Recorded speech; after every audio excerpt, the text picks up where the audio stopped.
Que 2 ou 3 jours avant la finale, quelqu'un allait m'appeler pour me proposer d'aller filmer la finale de la Coupe du Monde au Qatar. Et ça, c'est le type de sensation quand tu te sommeilles, je pense qu'on l'a tous ressenti.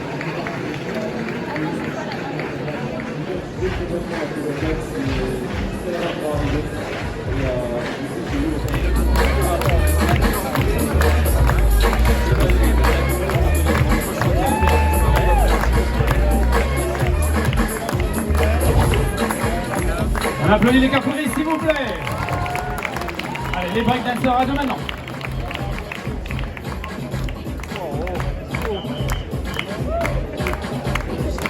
Alors les applaudissements, s'il vous plaît, je veux un tonnerre d'applaudissements pour nos danseurs ici, s'il vous plaît. Merci beaucoup à eux. Merci à vous.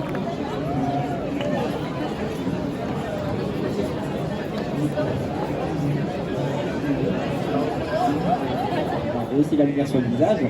On peut presque même voir qu'on est en studio parce qu'on voit par exemple avec la Travisting en téléobjectif, on a suffisamment de lumière pour imaginer qu'on est sur un fond rouge. Ce qui est génial, c'est que comme c'est de la lumière continue, on peut varier l'intensité, choisir la température. On peut même coupler ça avec la lumière du soleil qui est rentrée par ma fenêtre et je me fais une petite découpe en utilisant la lumière de jour et ma lumière qui est celle de côté ici. La même chose chez Canon, c'est plus simple.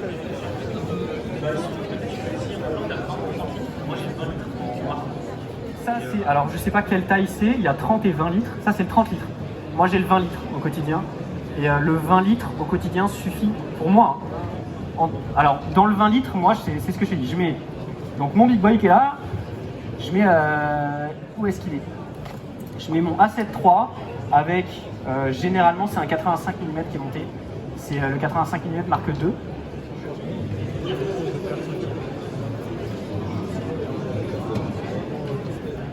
Donc on a vu les fils ND, on a vu le trépied, on a vu la télécommande. Avec ça, vous êtes armés pour aller sur le terrain et faire les photos qu'on a vues ensemble. On en vient à la pratique proprement dite. Donc j'ai mis au point une méthode en 10 étapes qui, si elle est déclinée dans le bon ordre, taux de référence en priorité ouverture, et donc le plus souvent on sera F8. On passe à l'étape 3. On installe le trépied, on fait un cadrage soigné, une belle composition. Donc on installe le boîtier. Comme vous êtes sur un trépied, vous allez désactiver l'éventuel stabilisateur optique ou de votre boîtier. Pourquoi? Parce que lui, si vous ne faites pas ça, il va continuer à proposer des vibrations ou des contre-vibrations. Et comme vous n'êtes pas à main levée, ces vibrations risquent de se voir sur l'image finale, c'est-à-dire une photo floue. C'est très vrai pour les boîtiers stabilisés, un petit peu moins vrai pour les optiques stabilisées. Donc on lance la prise de vue et on s'assure que l'exposition est correcte, notamment en regardant l'histogramme. Ça ne mange pas de pain.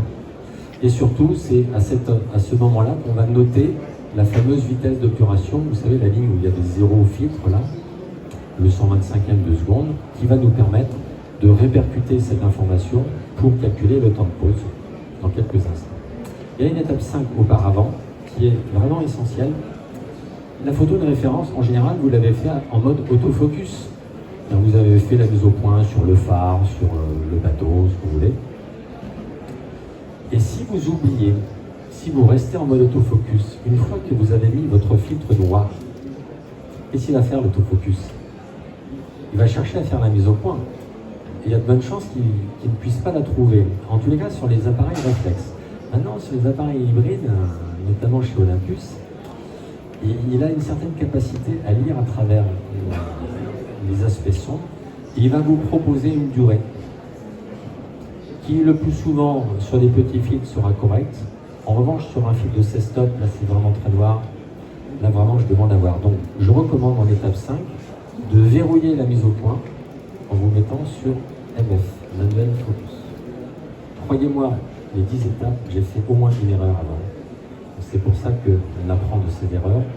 Et cette étape-là est quand même assez importante. D'obturation.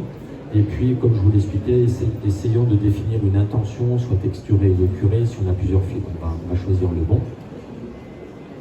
On passe à l'étape 7. Souvent, sur nos optiques, on a un petit filtre de protection UV ou neutre.